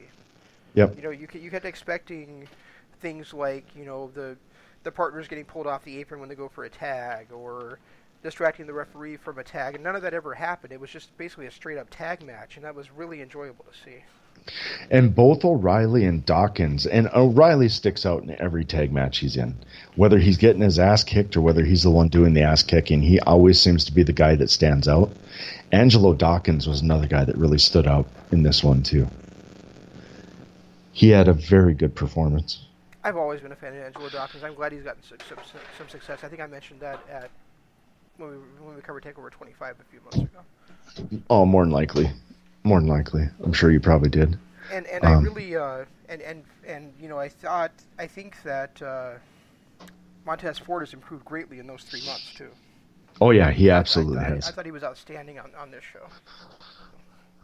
And if you definitely got himself in better shape. Definitely has a new moveset. Definitely, his charisma's always been there. So I mean, he's definitely someone I've got my eye on now. Yeah, those two tag teams are good, very, very good. But moving on to Summer Supercard, just briefly, quickly through this, then we'll go back and talk about it. If you're going to have Marty Scurll face PJ Black, just put it on the card as Marty Scurll facing PJ Black. Don't do that drunken hillbilly crap with Silas Young, especially not when he's going to come out clean shaven and sober to do commentary on a match three matches down. Didn't it make you feel like they didn't know if they were going to get Marty on the show or not for sure? Like if he maybe had a prior commitment that he wasn't sure if he'd be able to make it out of or something? It was so weird that they did that. Well, and that, that's fine that, okay, they got him, a visa thing maybe. That's why they didn't think they'd get him over there. I don't know, whatever. It's fine that they did that. But if you're going to trot Silas Young out there and treat him like he's, a drunken fool hadn't shaved in 4 days, carrying a bottle of whiskey and everything, don't clean him up to run him out there on commentary a half an hour later. Let him continue to be the drunken fool on commentary. That's an excellent point. It was ridiculous, and the whole time, and they're talking to him like nothing had happened. I don't even think did they even acknowledge the fact that he did that to PJ Black earlier in the show. I don't remember them doing it. No, I don't think they did. It was to a point where I was literally like, "Is that really Silas Young? How is Ian Riccaboni letting this go? How is he not talking about what he just did to PJ Black a half hour ago?" Yeah, but and then of course honestly, I would rather they don't do any of that kind of stuff. I don't. I'm all for wrestlers providing color when it's going to mean something, but it very rarely does when they do this kind of stuff in Ring of Honor. I mean, it did with Kelly Klein a couple of weeks ago when they did it when she did it on that show where there was the women's triple threat match. But unless the wrestler that's doing it has a dog in the fight, they're just doing it to get these people on the card and get them some shine, and it doesn't, and it more often than not makes them look like idiots. Well, it makes them look like idiots when you present them as a drunk a half hour earlier. Yeah, but look at Rhett Titus even. Yeah, Red Titus had no reason to be out there. That was just stupid. But even, I mean, in a way, you could kind of get past Silas Young being out there because he is going to Mexico on that tour. So he's going to be facing, and that he used that as an excuse, is that he's out there scouting because he's going to be in matches against these guys soon. Oh, that's true. He did. I forgot about but that. just the fact that the way that he was before the Skrull PJ Black match, that was just disappointing. Dalton Castle, I'm sad. I'm just sad. Matt Taven, that match again. Matt Taven is just an amazing heel, an amazing heel. You know, you skipped over. You kind of skipped over the Dalton Castle stuff, but yeah, I'm just kind of giving quick thoughts on them. But here's and you mentioned Marty Skrull, so let's talk about that for a minute, because to me, they're missing a trick right now with both Marty Skrull and Rush. I mean, one or the other of them, and I realize that coming up at Death Before Dishonor, we're probably getting Rush versus Taven for the World Championship, and you know, Death Before Dishonor is one of the biggest show of the year, so that's going to be fantastic. Right. But the way the crowd reacts to those two guys, as much as I love Matt Taven, right now one of those two guys should be the world champion. Well, we said that about Marty in Marty should have left Madison Square Garden as the champion. Well, we said he should have left best in the world last year as the champion. That's true. You know, he's been on top of the world, where he is, even though he's the villain, he's probably the most cheered guy on the roster. Right. You know, and he continues to be time and time again, and they just pass him by all the time. It should have been that ridiculous 60-man match that Taven and Lethal had. Taven should have won that. It should have been Marty against Taven at Madison Square Garden, and I would have been okay with either one of them coming out with the title, but I think Marty should have left with the title at Madison Square Garden. Plain and simple. Even if it was even if it had been just a tiny transitional reign for Taven, I think Taven has enough in his gas tank where he could overcome that. We could have had a hell of a feud between Marty and Taven for the rest of the year. Well, here's the thing. You and I want to frame this because it's going to sound like a contradiction after what we said about Jay White. You know, you and I are very down on Jay White not even having one successful defense of the championship. If you do it with Matt Taven, the thing is that it plays into his character. Well, not only it plays into his conspiracy theory. Right, Jay White predicted that he'd be the world champion, and that this was the era of the Switchblade, and that he'd be dominating New Japan Pro Wrestling. Matt Taven has said the conspiracy is dead, but then when he actually had the match won and it went to a 60-man Iron Man match, it went to a 60-minute time limit, and then Marty Skrull gets added into the match. All of that was more of the conspiracy. So right. Even if, let's say, Jay Lethal cashes in his rematch clause and it still is a triple threat ladder match at G1 Supercard, if Taven comes in as the champion and Marty walks out with it, it's still more Matt Taven conspiracy stuff. And then if he finally beats Marty at Death Before Dishonor, or Best in the World, or Final Battle, their biggest show of the year, for that championship, then finally he can say he killed the conspiracy. So I mean, I think that you're absolutely right. That a quick reign by Taven not only would have put the title on the right person for this time frame because he's so goddamn over. Plus, it sets up that title versus title match we talked about also for Crockett Cup. But also, it makes when Matt Taven finally does win the World Championship at the end of the year that much stronger. Right. So well, I'm not not just that. I'm not going to say I hate Taven being champion. I don't. It's just that when you hear that crowd reaction for guys like Rush and and Skrull, it makes you feel like one of those guys should be the champ. Or at least chasing for the championship. Marty Scurll hasn't had a sniff at it since that Madison Square Garden, and look at how many people have had title championship matches since. Right. And Marty Scurll hasn't even been anywhere close to it. And the thing with it, had Jay White lost the match to Okada, in his first title defense, I would have been okay. I would have been okay with it on one condition. They let them feud for the rest of the year over that title. Not shove Jay White back to the back of the line and never let him have another chance at the title again. That's not how NJPW does things. Oh, I know, and I know it's not, but that's the only thing that would have made that okay for me. You know what? I forgot to say something. Speaking of Okada and the world title, when we talked about the Gargano Cole match, do you mind if I go back for a second? Yeah, that's fine. I'm sure after Takeover, there's going to be lots of people that have Cole versus Gargano not only as their feud of the year, but as their trilogy of the year. To me, those people haven't seen Okada versus Sonata. Okada versus Sonata is the trilogy of the year to this point. Yeah. It may not be the feud of the year because there's been no real bad blood there, at least until what happened, at least until Okada derisively called Sonata his rival before Sonata beat him in the G1. But that series of matches is the best series of matches we've had this year. So that's all I wanted to say. And that makes sense. When they called that they put that, what did they put that trilogy up against? Saying it was as good as Steamboat Flair? Which trilogy is that? The Gargano Cole? I believe so. Yeah, I think they did. Yeah, I'm sorry. You can't do that. No. It's not. Steamboat Flair is not as good as Okada against Omega.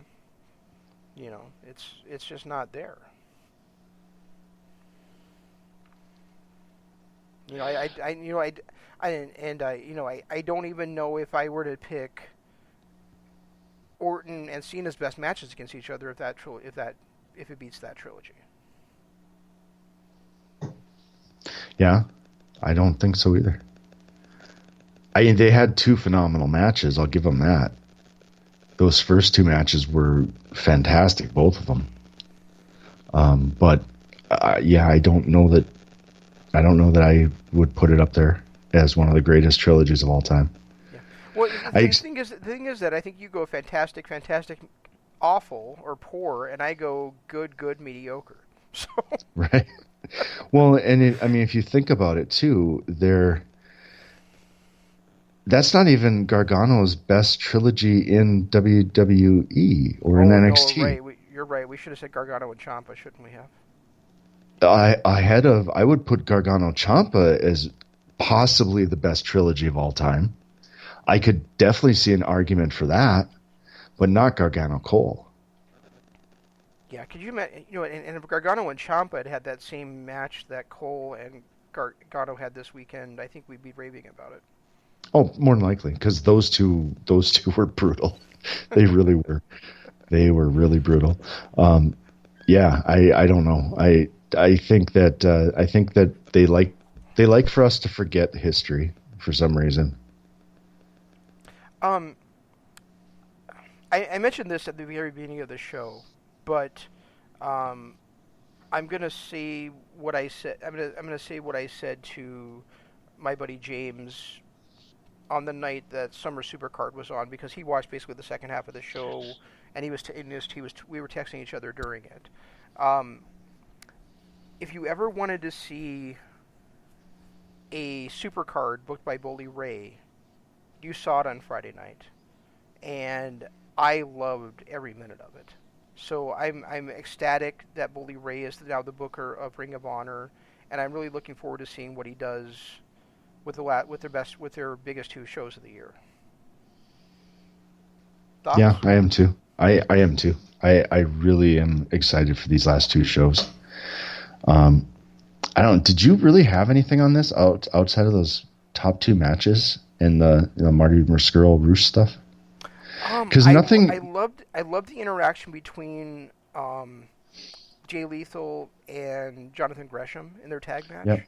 Yeah, I like that. And I thought that was an absolutely outstanding match between them and Villain Enterprises.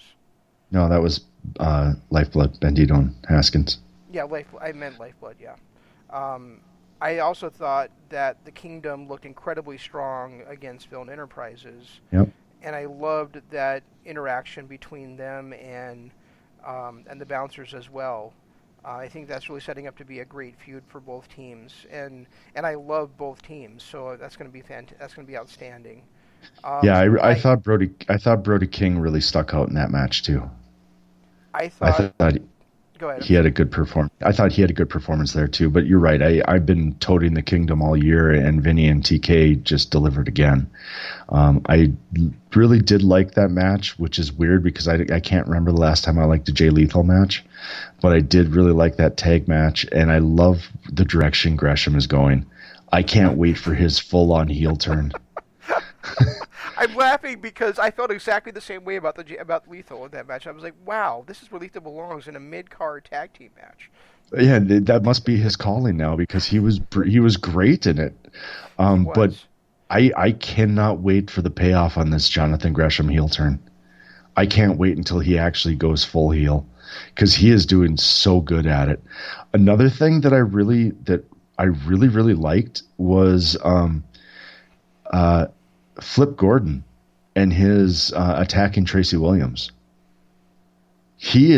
I've been saying this for over a year, that's a dude that desperately needs a heel turn, and now that he's got one, he's going full bore into his heel character.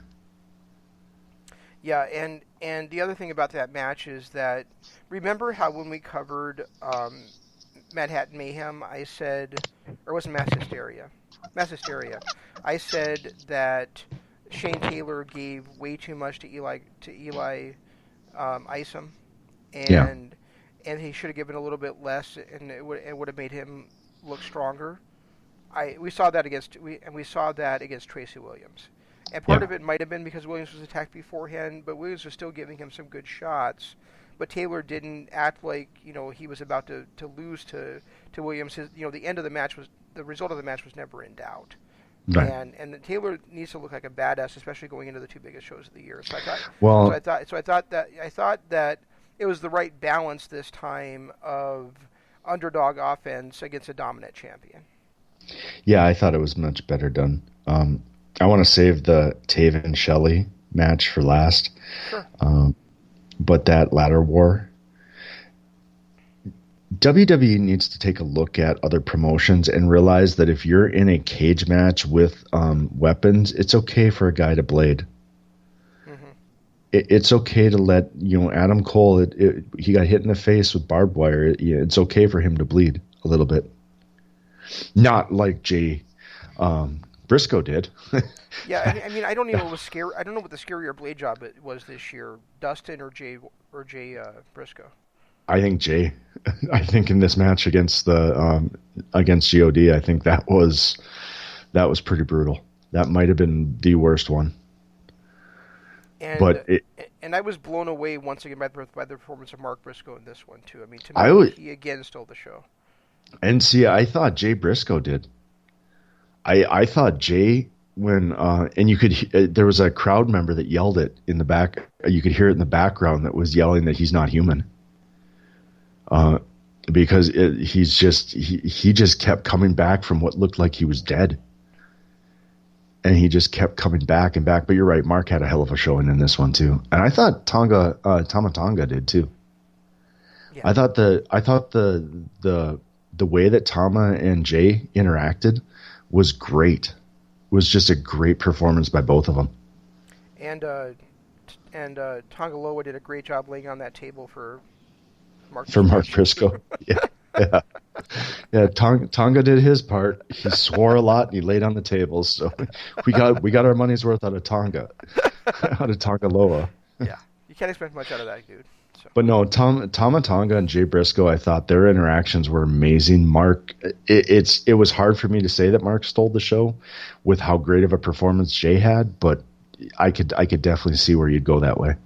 Yeah, I think it was mostly just following on from the last time these guys tangled, but and I'll also say that just because I want to remind people of it, that this was the 11th ladder war, I think it was, or no, was it the 8th? I thought they said 11th. Yeah, I don't know. So anyway, the other thing I said to James, because I asked him if he'd seen a ladder war before, is that I don't care if it makes you sound like an elitist asshole or not, and no disrespect intended to the progenitors of the TLC match, but the best TLC title match, the best TLC style match of all time, is the main event of Final Battle 2018. So if you haven't seen that match, go back and watch the Briscoes versus the Bucks versus SCU in a brutal, vicious work of art. You put that one ahead of the Briscoes versus Steen and Generico? I don't actually think I've ever seen the Briscoes versus Steen and Generico. Steen and Jericho, the very first ladder war, was probably my favorite. That was the first time that they really kind of went with that TLC format, and I actually felt like they did it better than anything Edge and Christian and Dudley's and Hardy's did. Well, I mean, and even if they did, the difference would be that there's 3 teams involved. Yeah. I think that with the 3-team match that we saw at Final Battle 2018, all 3 of the teams played their roles perfectly in it. Yeah, and there's definitely a lot more. It was just sensational. There was definitely a lot more carnage, that's for sure. Yeah, I mean, and I think we both had it in our top 5 tag team matches period of last year. Oh yeah, so. yeah, we did. The other match we didn't talk about at all on this card was the women's match, and I thought it was decent, but nothing really to write home about. So I just that's kind of why I just kind of passed over it. Kelly Klein was Kelly Klein, and the finish came out of nowhere. Yeah, I mean Kelly Klein did her normal great stuff, and Tasha Steelz, I don't know, I just never bought into her. I was thinking about Klein coming in to that match, and especially with her entrance. Isn't that weird the way that Team Klein came out of nowhere and then just disappeared as quickly out of nowhere? Yeah, it was almost as weird as when Mia Yim did the same thing with her team that came out. I didn't know that happened. At the beginning of that match, when all of a sudden a bunch of guys wearing bandanas over their face lined the entrance of the ramp, or lined the ramp. And then she walked through them, and they disappeared. They were gone. They were just gone. No, but my point was simply that when she won the title the first time, she had Team Klein, and they just kind of have never shown them again since she won the title the second time. So I'm just kind of okay, that's what you were going. I'm just kind of wondering what happened to them. I don't know. Who knows? Because it had potential, but they never really did anything with it. It's kind of the same thing that happened with Team Filthy, I guess. Yeah. Well, speaking of, guys at a company that came back, at least we got to see the boys again on this show. I really miss those guys. Yeah, I like them better with the hoods, with the bulls heads on, though. I think that's a good look for them. I like the fact that they didn't make the crown. They stood there and got stabbed by Dalton Castle. Yeah. The throne, you mean? Yeah, the throne, not the crown. This Taven Shelley match, again, I had 2 negatives. Nothing that wasn't really hard to get past, but I felt like in the beginning of the match, Alex Shelley played way too much to the crowd. Like, way too much. After he got kicked in the face when he had that water in his mouth, and then turn around and spit it at him, then he finally got into the match. But before that, I just felt like he kept stopping to pander to the crowd, and that was a little too much. And then the end with the Shelley hitting 2 of his finishers, followed by Taven getting 2 of the tips, followed by 2 of the climaxes. I don't know. I thought that was a little overkill on the finishing moves, but all in all, this match was a great story told by both of them. Taven continues to be just he does some of the best crowd work out there. Go ahead. Where Jay White is a really good heel, and MJF is a great talker, and Sami Callihan's just a fucking lunatic. Matt Taven does amazing crowd work. Yeah, he does, and he's getting better and better every time he gets out there. Oh yeah, and I think Shelley was the perfect opponent for him here. My negative with the crowd would simply be the crowd itself. And yeah, not throughout the entire match, but the beginning of the match where they're trying to set the pace and everything, the crowd started going 10, 9, 8, right. 7, 6, and you couldn't hear what they said after that. I'm assuming it was "wake up" because then when the guys got outside, they were chanting wake him up," because there was a big dude in overalls that was sleeping, and Shelley ended up waking him up, and then the crowd was good after that. But it kind of took me out of the match a little bit at the beginning when they were doing that. And I was like, don't tell me you're going to ruin this one just like you did Ziggler and Rollins, Well, and I didn't. Was that staged? It had to have been staged. You think so? It had to have been. Why? I can't imagine anybody falling asleep in the front row of a wrestling match. No matter how drunk you get. Yeah, I really don't know. And why would they have staged it? I just for more of the Alex Shelley silliness that they had at the beginning of the match. I guess maybe, but I never thought about it being staged. I just can't imagine somebody falling asleep, especially a guy who's dressed up like a Dudley boy. Did you notice that? Yeah, I did. He's dressed up like a Dudley boy. He falls asleep in the front row. It seemed to me like some kind of silliness out of, gave Alex Shelley a little bit of time to do some silly shit. That's kind of the way it came across. People fall asleep in movies all the time. Why couldn't you fall asleep during a wrestling show? With people screaming in your ear? I don't know. I couldn't. Maybe he's a heavy sleeper. He'd have to be a heavy sleeper. A guy that size probably had sleep apnea too. Yeah, that's probably true.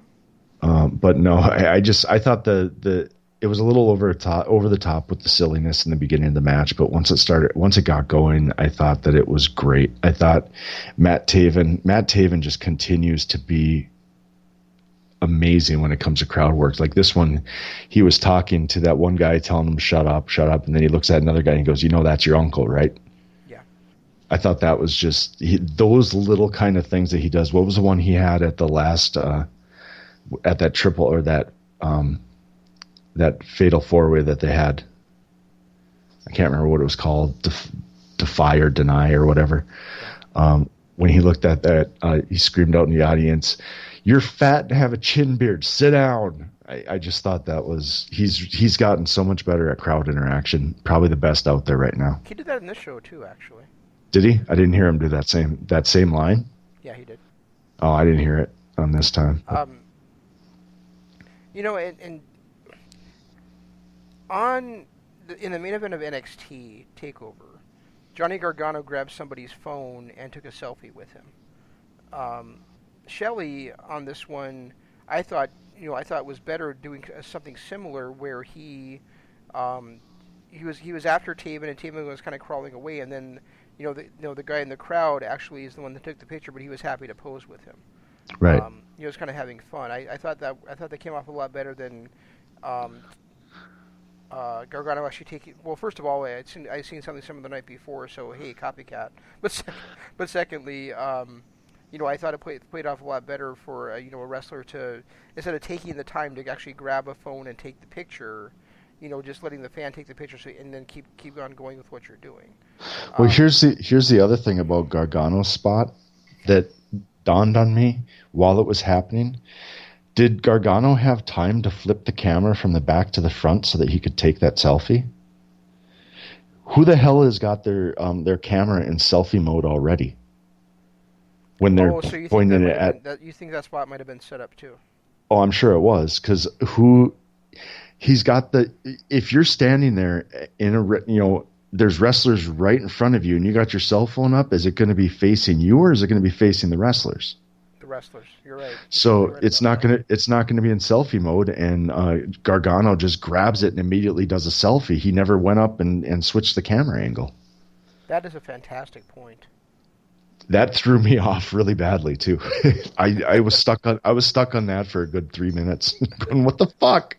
How could they let that little detail go? Um, you mentioned the end of the match kind of got to you a little bit on this one. You said it didn't really throw you out of it, but it was a little disappointing to you. It was a little much. It wasn't even disappointing. I thought it was well done. It just got to be a little too much when there were 4 finishing moves in about 30 seconds. Well, one of the finishing moves is the Border City stretch, and Steven was just able to escape it. Speaking of which, one of Shelley's finishers has always been slice bread number 2. And Right. I am so irritated, and I realize it's never going to go away, that this is how announcers call it now, that announcers just call it sliced bread. It sounds so fucking ridiculous that a move is called sliced bread. The whole point of it being called sliced bread number 2 is the idiom, that's the greatest thing since sliced bread.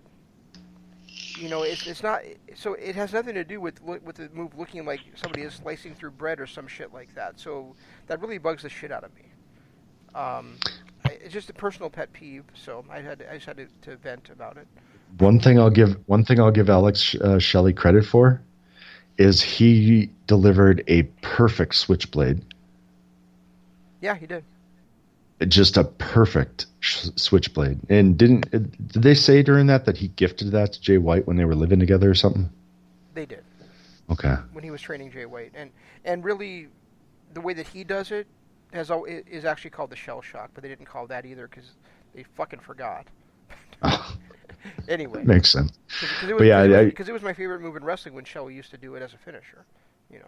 So I don't think I ever saw him do it as a finisher. The first time I ever saw it was when Jay White did it, and I was blown away by it because it looks so ridiculously devastating. And then watching Jay White or watching Alex Shelley do it better than Jay White does kind of shocked me a little bit. that's because he invented it. That's because he invented Right, everything. exactly. Yeah. And yeah, and actually it was. I don't know. I'll get to that in a minute. The reason that the end of the match didn't get to me was because of the way they did it. Because it was just the tip, and then he wasn't able to go. Wait, no, it's not just the tip. It's just the tip of the knee. Fuck you. He hit just the tip, and then he didn't quite get the climax on right away, and Shelley was able to escape, and there was a couple of counters, and then it was into climax. And then Shelley didn't kick out of climax. He countered it. He countered a sloppy, arrogant pinfall by Taven into a roll-up, kind of similar to how Triple H beat Jeff Hardy in 2008 or so, when Hardy hit the Swanton, but then didn't do a real cover, and so Triple H was able to steal that victory over Hardy. And then Taven right away hit just the tip and then hit the climax to finish it with an actual pin this time around. So it didn't bother me the way the finisher kickouts normally do, because this wasn't a kickout. This was simply a veteran taking advantage of a sloppy move by, kind of an arrogant dick. So what I was going to say, and I always forgot what I was going to say, what the other topic was that I was going to say something about. What did I say it was about? I said I'd get to that in a minute. I don't remember. I don't even remember. I don't even remember what I just said.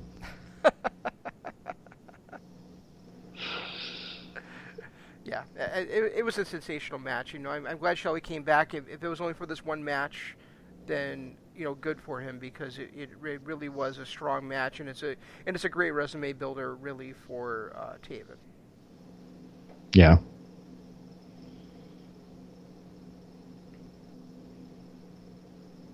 And did you feel The the same kid's way that I having did? issues. Did you feel the same way that I did? That you loved this show and can't wait to see more of this book by Bully? Yeah, I really did. I thought there was a lot of swerves that maybe didn't need to happen, like the whole Silas Young thing. Yeah. But all in all, I thought this was a really well booked show. I thought the match order was perfect. I thought just the matches. I thought it was really well done. I really did. Yeah, me too. Yeah. There's certainly a few things that he could improve on, but I think that um, he is great with a pencil. I think we saw that in TNA when he was helping the booking committee there, um, and I think we're seeing it in Ring of Honor now that he's gotten some more responsibilities. And I'm just really hoping that, not even hoping, I know we're going to see some great stuff from them. I just hope that people get along for the ride. Yeah. Yeah, I think. I mean, Ring of Honor really has been starting to hit on all cylinders again too. So, and what about the surprise new signature they had, new signee they had? I'm very excited about it. I was just kind of disappointed he didn't actually do a song for us. I kind of was too. I was looking for a song, and he bugged me in Defiant. But I'm actually looking forward to him. I just wish somebody would sign David Starr. Well, That's the one thing I wish. the thing is, does David Starr even want to wrestle in the United States? I don't know. He's Canadian, isn't he? No, he's American. I thought he was Canadian for some reason. No. I don't know. I don't know if he does or if he doesn't. Has he ever wrestled in the U.S.? Or has he always been in Britain? He's wrestled in the U.S. before. I'm just wondering if he wants to. I mean, is he a guy who wants to live in the United States or wrestle in the United States? Because it certainly doesn't seem that way. No, he seems like he's happy in Britain. I mean, now he's probably with Progress and Rev Pro. Well, he wrestles he wrestles in Britain, he wrestles in Germany, he wrestles in Australia. I think he wrestles for DDT sometimes in Japan. So, I just don't know. He might be somebody like, the Bucks that just kind of content to be an independent wrestler going everywhere that he wants to go. No, maybe. Joey Ryan's doing that. Yeah. Now that he's out of his lifetime contract with Lucha Underground, he's doing that. He's just happy to go wherever he wants to go. Speaking of which, I just read yesterday that every episode of Lucha Underground is now available on Tubi TV. Really? Guess who's down Tubi TV right now? Ryan. Yeah, yeah, that's who. Tubi TV. Download. All right. I guess I'll be watching some Lucha Underground this weekend. I know I'm getting busted open a lot of pub this week, but Matt Camp was filling in for Bully Ray on Friday's episode, and he said something that kind of struck me. Don't fight over pro wrestling companies. The way things are going these days, you let the wrestling companies fight over you. And I think you and I have done a pretty good job of doing that on this show. We tell people what we're enjoying, what we like, but we're not married to any of the companies out there. No, none of them. If a company out there starts bugging us or boring us, we're going to find something else that we enjoy that's out there, and Right. we're going to give other organizations a chance. But if they're not satisfying us or we don't like what they're doing, we're not going to stick around with them. Like, what was that crap you tried to get me to watch recently on YouTube? Well, no, I suggested that we give it a shot, and I told you how awful it was, and I told you not to bother watching it. So Right. Don't put that on me. No, that's on you. That's on you. No, because I didn't make you watch it. You made me watch that WrestleCade last year. Well, I made you watch Defiant too, and you were happy about that. So shut the fuck up. I will say I did enjoy Defiant. I am sad to see some of those guys go. I thought they had some really good talent, some guys that I really want to see make it into a promotion that I'm watching currently. Where I was going with this whole little speech I was doing is that an organization that I think that you and I would love to follow if we had the time is now doing what I feel is like an ill-advised move, and they've announced that they're going to a studio wrestling format where they're going to be taping a television show. and that is the NWA. It's a show that when All In got done with, we were excited to follow. It's a show that you and I spent time and money into covering last year during the 70th anniversary. It's a show. It's an organization that you and I enjoyed covering when they were allied with Ring of Honor in a partnership with Crockett Cup. But it's also an organization that I feel like is doing this at the wrong time. Yeah. People are going to say that this is too early or this is too late. And I think it is too early, but maybe not for the reasons that people think. I don't think it's too early because they don't have the talent.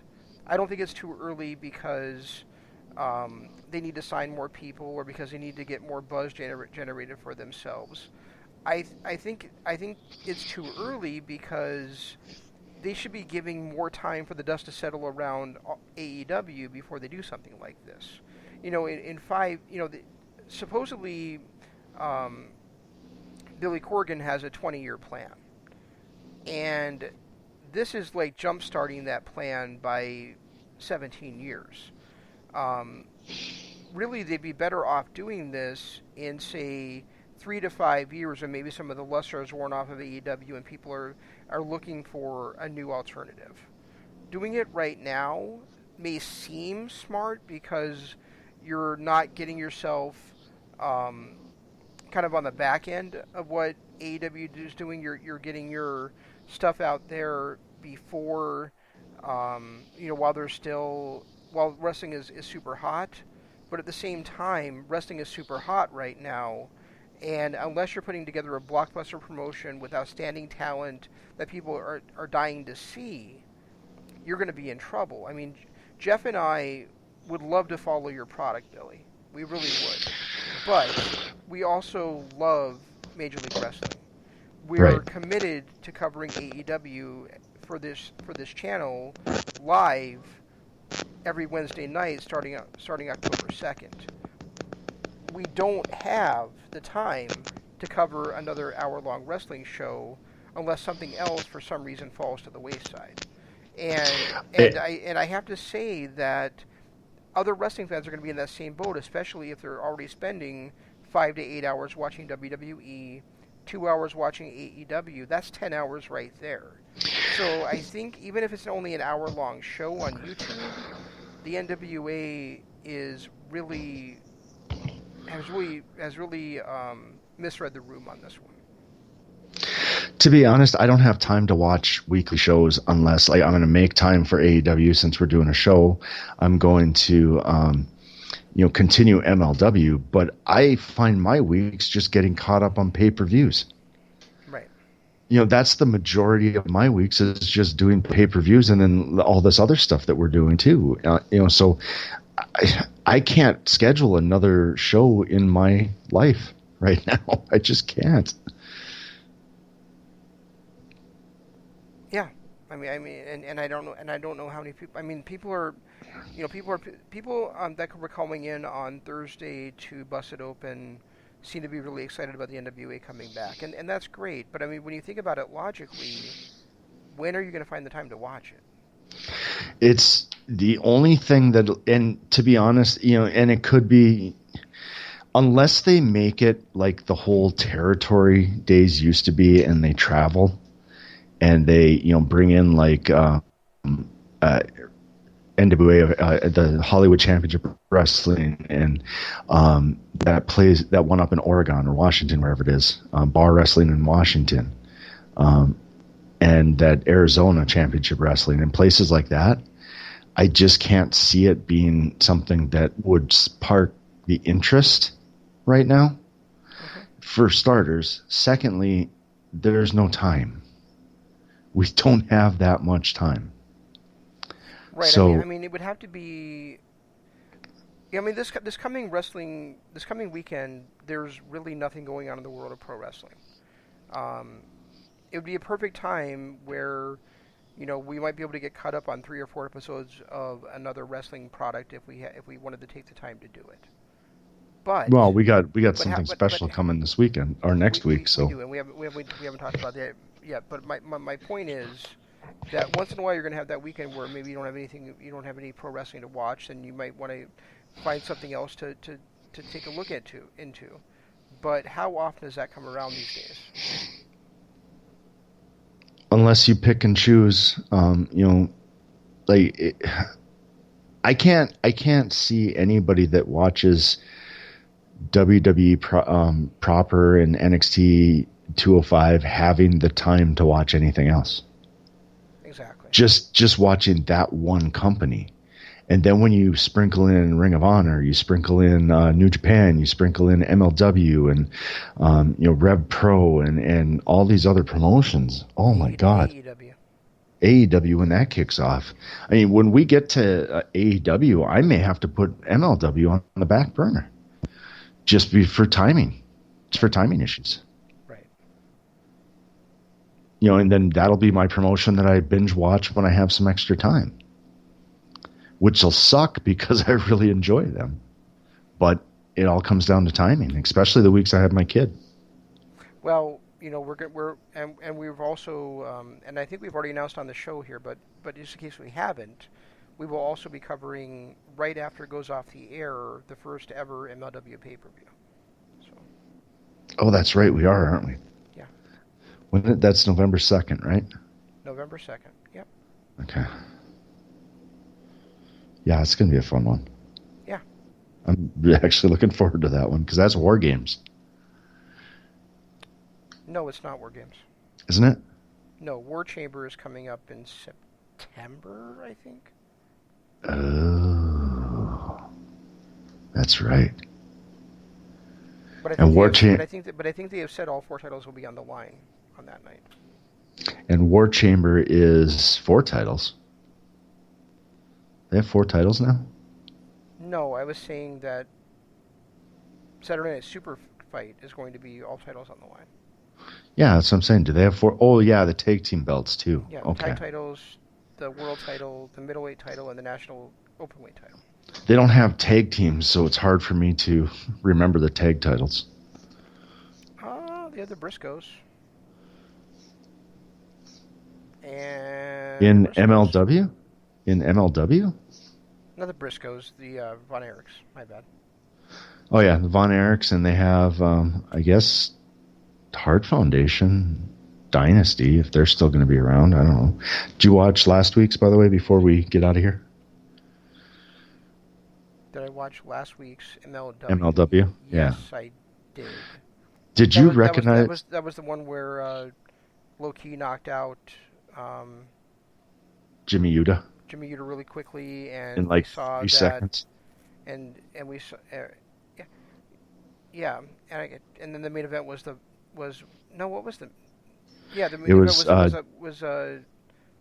Mance Warner against what was the main event on this one? It was Davey Boy Smith versus Timothy Thatcher. Oh, that's right. In a catch-as-catch-can style match. Yeah, that was interesting. It was also, did you recognize the 4th member of Contra? I did not. Was I supposed to? He looked really familiar to me, but I can't place him, so I was hoping you saw who it was. He was Japanese. That he was. he definitely... No, he looked like a guy that used to be... that we used to see in NJPW. He looked like somebody that was in a tag. Speaking of tag teams, are the juniors going to ever wrestle a tag team match again?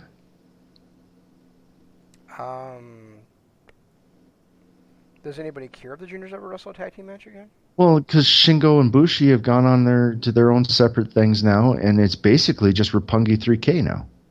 That's it. Well, I've said the entire time we've been doing this show, there should only be one tag division in NJPW. No, I agree, but it's kind of odd to me that they just kind of abandoned it.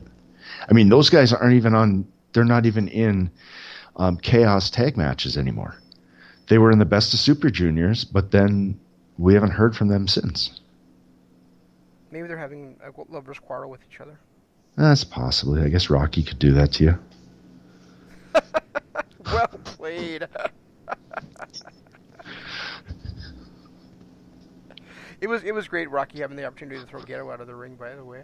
Yeah, it was. I enjoyed that too. That was something I definitely enjoyed. All right. I don't know. You got anything else this week? No, I don't. I do want to say that before you hit the plugs, that next week we're going to be doing something special. We are going to be covering. We're going to be talking about basically the reason why this show exists. We're going to be doing All In 1 year later.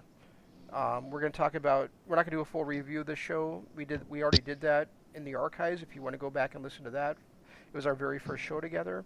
That actually made air. But, yeah, the preview show was great. Wish you guys could have heard it. Yeah. Best show we never did. Well, we did. We just nobody heard it. Right. I was kidding. But we're going to be covering. We're going to be talking about our general feelings about All In, and also how it changed our perspective on the wrestling industry, on the wrestling landscape, and how it influenced what we cover these days and how we feel about pro wrestling. So I think it'll be a fun show. I can just say right now, it really opened my eyes to a lot of other promotions because of the guys that they had on there. Yeah. So, but you can check that out. Our initial review. It's in our archives on our Patreon channel. And guys, if you get a chance, head on over to our Patreon channel, donate $1, $2, $5, whatever. We've got different tiers at different prices. First one starts at $1. That's just basically all the articles and blogs I've written over the years. You get access to those instantly for $1, and even that $1 helps us out. On our $5 tier is our archives, where you can go back and you can listen to some of the older shows we did, including our first ever one of Kingdom of Honor, where we discussed All In and our thoughts about it. You can then on our $7.50 tier. I think I might have lowered it to $7 actually, but it's we're not just wrestling fans. We like all kinds of other things, and we discuss all of those non-wrestling things in our non-wrestling tier. Then we do have a tier where right now we're currently breaking down ECW pay-per-views. We've got 2 of the ECW pay-per-views up now, the very first 2 that they ever did. And the ECW Super shows. Oh, yeah, that's right. They haven't started the pay-per-views yet because these are back in 1994. So the ECW Super shows, we've broken down the first 2, and those are in our 4th tier. And then our top tier, and the reason I keep it and we both have agreed that we want to keep it affordable for people. So, $10 gets you access to everything, the articles, the archives, the non-wrestling shows, the ECW for now, and eventually other pay-per-views that we're going to break down. And it gives you access to our Legacy series, where we pick a wrestler, pick our 4 favorite matches about it. We break down that wrestler's career and discuss our 4 favorite matches from, my 4 favorite and Shane's 4 favorite. We discuss those, and that's up on our Patreon channel. So go to patreon.com, /Kingdom of Honor. Sign up today. It's well worth it because it helps us create more content for you. And the more content we can create for you, the better it'll be for everybody, and it will never go above $10. That's something I'm adamant on. I want to keep it affordable for everybody. Also, check us out on Twitter. I'm at Regi Co-op. He's at ZanmanLOP. Best way to find us is just use #Kingdom of Honor, and that will, everything I put on Twitter, I put #Kingdom of Honor on, so you can read all my tweets and find me that way.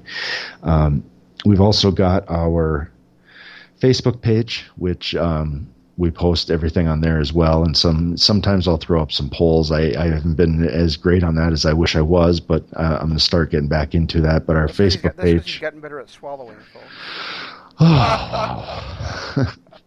Our Facebook page. Just search Kingdom of Honor. The profile picture is a skull wearing a crown in front of a wrestling ring. That's pretty much it for our social media. And we've got our YouTube channel that you'll be able to hear this on. That's, again, Kingdom of Honor. YouTube.com/Kingdom of Honor. You can also hear us on iTunes. Podcoin is the latest one that we're on, and iHeartRadio and all kinds of other places. So you can catch us wherever you feel like you want to, I guess, is the best way to put it. Whatever your preferred podcasting app of choice is. And I'm just going to say that your preferred podcasting app of choice for this show should be patreon.com. Just saying. So this coming Thursday, we'll be talking about the second episode of Jessica Jones Season 2. We'll be talking about the Last Days of Midgard arc of Thor God of Thunder by the great Jason Aaron. And then next Thursday, we'll be doing just a show on Harley Race. And Jeff mentioned that we were going to talk about this, our favorite matches and kind of the perspective of those wrestlers that we're covering. I just want to say that I didn't see Harley Race in the prime of his career, so I'm going to be watching some matches I can find on YouTube, the few that are available on WWE Network, and just picking a few to cover that I really enjoyed, and then we'll do our best to cover what we didn't necessarily see when he was going on, but I think it'll still be we want to pay tribute to one of the greatest wrestlers of all time. And from the sounds of it, it seems like it's working into our schedule a little bit better, where we might every other week have 1 week we'll have the non-wrestling shows, then the other week we'll have the ECW breakdown or the Legacy series. That seems to be fitting our schedule a little bit better than trying to do it all on off weeks. Yeah, but it's something we'll have to talk about more. But I was a Harley Race fan before I was a Ric Flair fan. I started watching wrestling in the late 70s, and one of my favorite matches of all time was Harley Race versus Ric Flair. So I'm hoping to God I can find that match somewhere, because I just remember it was in the NWA in the 79, something like that. And I just remember that was one of my favorite. That was one of the first matches I ever saw, and Harley Race was my guy because he was the champ. There you go. And again, next week will be our special All In 1 year later. We're a little bit early for that, but it fits the schedule and it fits the timeline. So All In 1 year later next week, and make sure you stay tuned to all the other LOP radio shows. Tomorrow is the Global Revolution. On Wednesday is Sports Entertainment is Dead. On Thursday, IMS LOP Radio Adventure. On Friday, The Right Side of the Pond.